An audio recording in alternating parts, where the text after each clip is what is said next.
What happens when you get wind, but it doesn't rain? Find out the answer to this question and more in this episode of Natural Farming Field Notes. I'm Sherry Miller and I'm here to share my weekly field notes with you. We've been getting a few sprinkles of rain. Some of the trees are coming back. This neighbor's shrub hedge is coming back, but a couple of the larger trees are not going to make it. Some trees are never going to recover.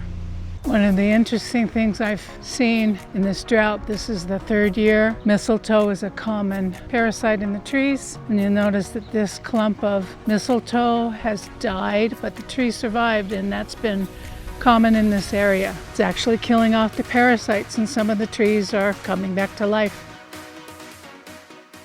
These are Mennonite tractors. There's a Mennonite community close by. They shun modern technology, but decided that tractors were okay as long as they didn't have inflatable tires.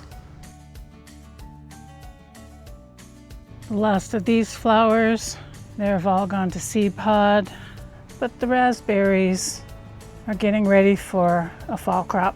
Last fall, this mint was plump.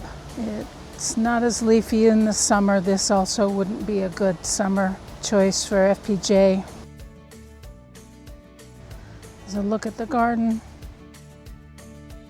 tomato flowers, tomatoes forming, nothing ripe yet. The tomatillo still has a lot of blooms and is starting to get fruit. The peppers are in bloom and they're starting to fruit. Pomegranates are getting bigger, but they're still not ripe. Lots of grapes, but they're not ripe yet, although a neighbor has a different variety and they're already getting a lot of grapes. One thing I noticed this last week was when we get a storm coming through, a little bit of blustery weather coming through, get a lot of wind, but if it doesn't rain, what's the net effect? Wind is a desiccant, and so there's a net loss of water if it almost rains.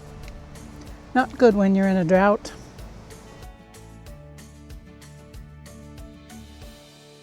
Peace.